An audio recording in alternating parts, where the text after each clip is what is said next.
So a few months ago, I started volunteering with an after-school program for high school students.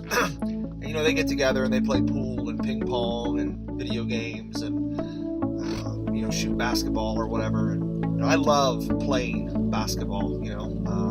I really enjoy playing basketball. And, I'm 40 now, so, I don't move as fast as I used to move. And, my shot wasn't very good to begin with.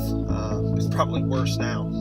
But, I get out there and I try to keep up with these guys as they're playing basketball. So I'm playing the other day, and I'm playing with these two other kids. We're playing kind of just this quick pickup game. And these two guys, the two other guys that I'm playing with, it's kind of everybody versus everybody. And they start trash talking, right? I'm better than you. No, I'm better than you. And, whatever. They're just going back and forth. They really start trash talking. They're going back and forth. And basically, what I realized a few minutes into this game is that they've kind of just, pretty much forgotten that I was even there, right? And so they just start launching the ball, and they're launching the ball from way outside, and they're missing, and they're just trying to show each other up and just prove who the better person is, the better basketball player, and they're just launching this ball over and over and over and over. But the thing is they keep missing the shots.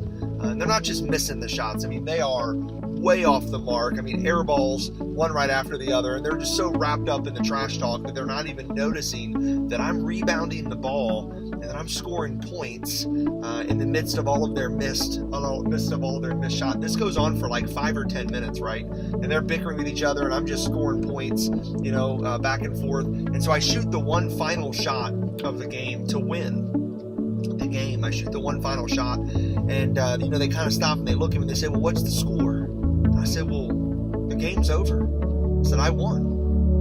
And they have this really confused look on their face, right? Because they don't understand how I won the basketball game. And so I explained that while they were arguing and while they were bickering, while they were trying to prove their point to one another, I was making progress in the actual point of the basketball game. So I quickly announced my retirement before we played another game and they started paying attention. But I got to thinking about the parallels between that experience and everyday life.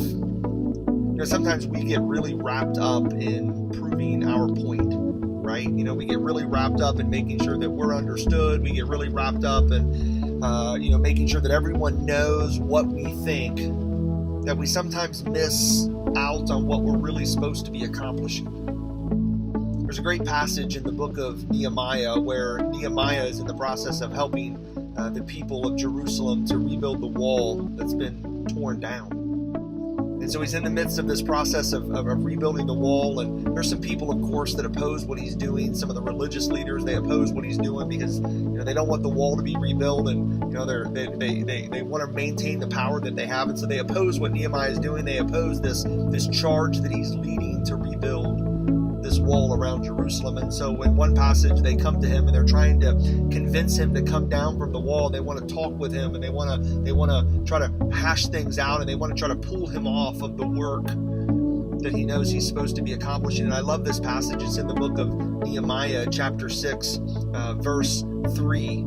He says, "I cannot come down from the wall, for I am doing a great work." And I love that Nehemiah understood the significance of what he was called to do, and he wasn't going to get distracted. He wasn't going to try to get wrapped up in getting into an argument or proving a point or making sure that he was understood.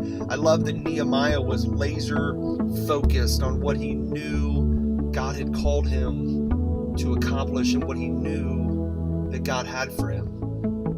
And that's my prayer for my life, that I would stay laser focused on the end game, that I would be able to block out all of the distractions and all of the noise. And that's my prayer for you as well, that you would stay laser focused on everything that God has for you.